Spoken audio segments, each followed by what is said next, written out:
मुझे क्षमा कर दीजिए प्रभु, मुझे क्षमा कर दीजिए। मनुष्य बनकर भी मैं अपनी पशुता नहीं भूल पाई। सच्चे हृदय से किया गया पश्चाताप ही तुम्हें तुम्हारे पापों के बोझ से मुक्त कर सकता है। अब से अपना संपूर्ण जीवन धर्म के मार्ग को समर्पित कर।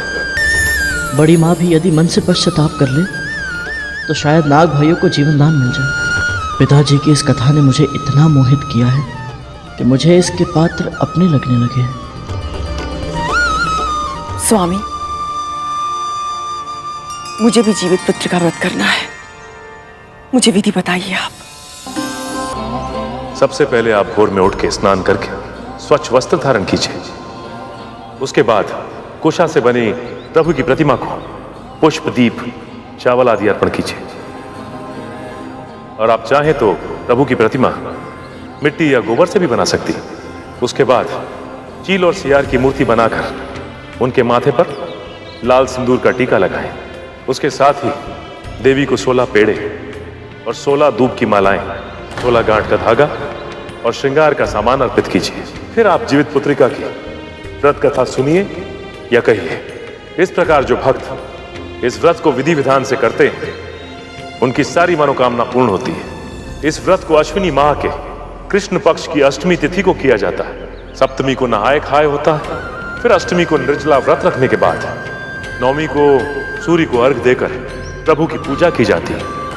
और फिर ब्राह्मण को दान देने के बाद मड़ुए की रोटी, नोनी का साग और झोर भात खाकर इस व्रत का समापन किया जाता है।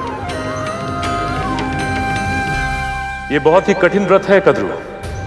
इसका पालन केवल तन से नहीं, मन, कर्म, वचन से भी करना पड़ता है।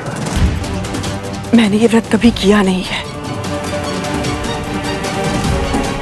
मुझे भय लग रहा है कि मुझसे कहीं कोई भूल ना हो जाए। कोई भूल नहीं होगी आपसे। मैं भी आपके साथ ये व्रत रखूंगी। जब दोनों माहें साथ में प्रार्थना करेंगी तो नारायण कृपा अवश्य करेंगे।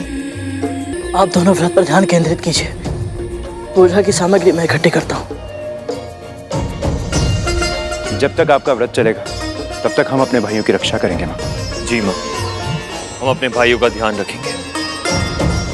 एक और इस व्रत का पालन करने में कद्रू के मन में अभी से असमंजस है और दूसरी ओर यमदूत सांपों के प्राण हरने के लिए प्रतीक्षा कर रहे हैं। मैं आशा करता हूं कि इस व्रत को कद्रू विधि विधान से कर पाए।